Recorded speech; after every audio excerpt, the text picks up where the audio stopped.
Verdes mares bravios de minha terra natal. O mar sempre teve uma importância fundamental na história e na economia de Fortaleza.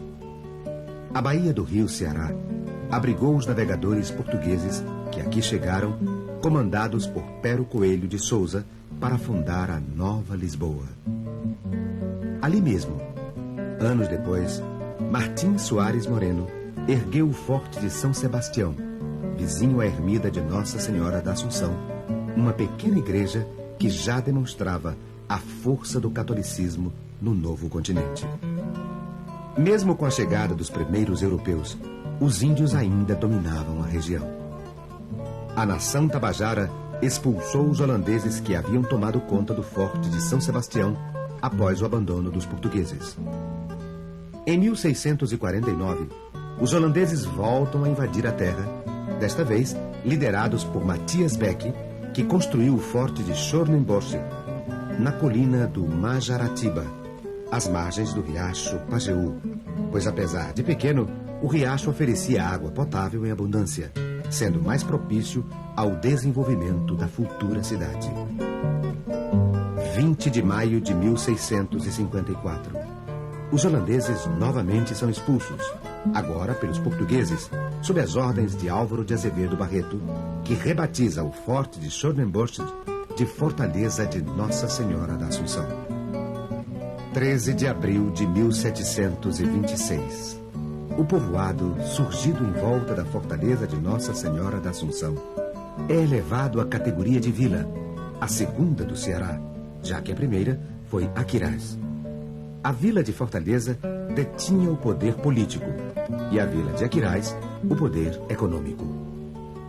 Após a elevação à categoria de vila, Fortaleza viveu uma estagnação econômica que se estendeu por mais de um século. Em 1822, ocorre a independência do Brasil e no ano seguinte, 1823, Dom Pedro I eleva a vila de Fortaleza à cidade de Fortaleza de Nova Bragança. Os nomes mudavam, mas para a população, a cidade era somente Fortaleza. Depois de longa estagnação econômica, Fortaleza, através de seu porto, passa a escoar para os Estados Unidos toda a produção de algodão do interior do estado. O trem trazia as riquezas de todas as regiões do Ceará e Fortaleza as exportava para o mundo. Ao mesmo tempo, a cidade ganhava força política com a centralização administrativa imposta pelo regime imperial. Os governantes já sentiam a necessidade de planejar o crescimento urbano da cidade. Em 1843, o engenheiro Silva Pulé havia elaborado uma nova planta para a cidade que foi totalmente aprovada pela Câmara. Entre as inovações estava a demolição do Beco do Cotovelo, o que possibilitaria o embelezamento da Praça Pedro II, hoje Praça do Ferreira. Em 1840, foi a construção do farol, que finalizada em 1846, ofereceu mais segurança aos navios que aqui chegavam.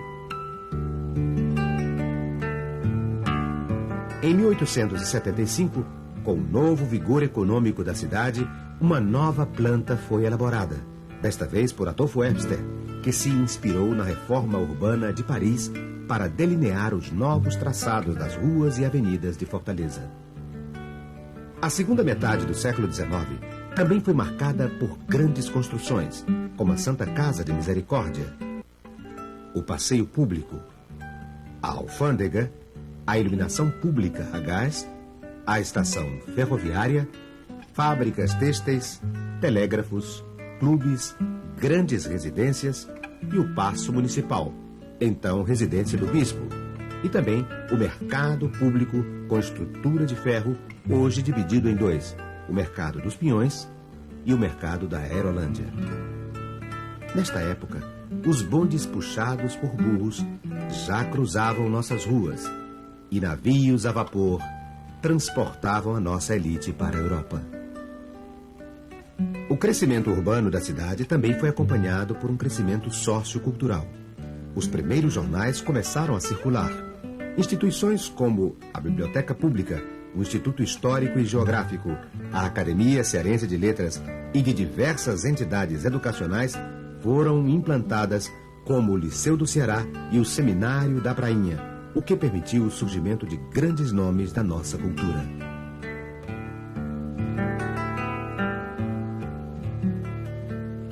Em 1881, o movimento abolicionista, liderado pelo jangadeiro conhecido pela alcunha de Dragão do Mar, fecha o porto de Fortaleza ao embarque e desembarque de escravos e ganha a simpatia da população para o seu movimento. O Ceará se torna, então, o primeiro estado a abolir a escravidão no Brasil. Econômica, cultural e politicamente estruturada, Fortaleza já entra no século XX como a 7ª cidade brasileira em população. Os habitantes do interior do estado vinham para a capital, fugindo da seca e acreditando numa vida melhor, trabalhando nas indústrias aqui instaladas. Este crescimento populacional também trouxe muitos problemas, como a incidência de epidemias e a mendicância. Esses problemas aumentaram a insatisfação com a oligarquia Scioli, que há 15 anos detinha o poder político do Ceará. O povo pegou em armas, cercou o palácio do governo e destruiu locais públicos, quebrou os bondes e saqueou armazéns. A oligarquia Scioli chegou ao fim e Franco Rabelo é eleito o novo governante do Ceará. O século XX é um século de progresso para Fortaleza. Em 1908, foi iniciada a construção do Teatro José de Alencar. A Praça do Ferreira, em homenagem ao boticário que fortaleceu o comércio e foi intendente da cidade, sofreu várias reformas e ganhou a Coluna da Hora. A Ponte Metálica, com estrutura importada de Londres, foi inaugurada. O Salão Juvenal Galeno, depois Casa de Juvenal Galeno, é fundado, tornando-se um dos principais redutos intelectuais cearenses.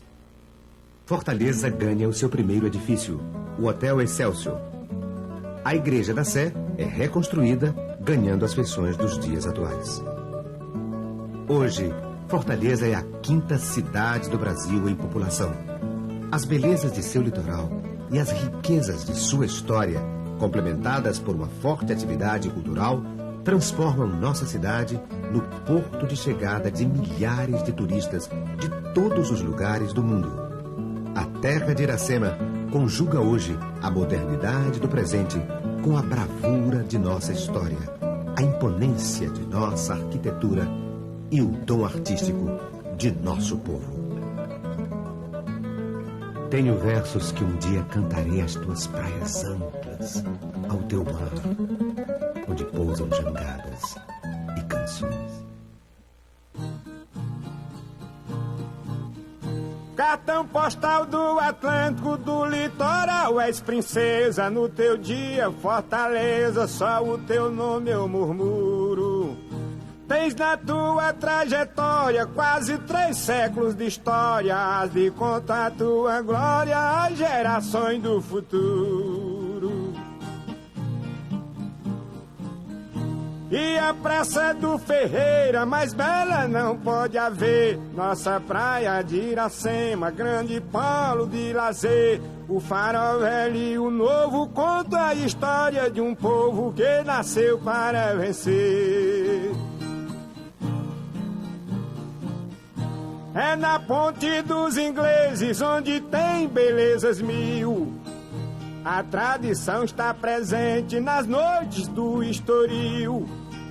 Quem visita a beira-mar está andando no lugar mais bonito do Brasil. É o José de Alencar, um teatro sem igual. A Barra do Ceará e o Mercado Central. O Mercado dos Pinhões e monumento de orações é a nossa catedral.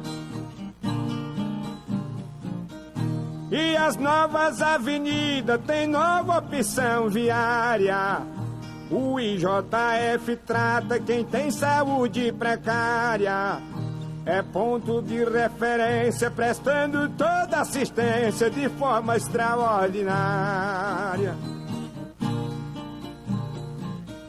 O centro do professor já tem movimentação de arte, de informática, melhor informação. É onde o salão de abril mais antigo do Brasil vai fazer exposição. Folclore, maracatu, culinária, artesanato, jangadeiros, cantadores, eis aqui só um relato. Nós estamos com certeza mostrando de Fortaleza só um pequeno retrato. Quem governa com o povo, do povo está sempre perto. O canal do entendimento cada dia é mais aberto. Vai ouvindo e atendendo, com o próprio povo fazendo a Fortaleza dar certo. Terra da luz, tens o condão divino que faz da dor teu imortal poema.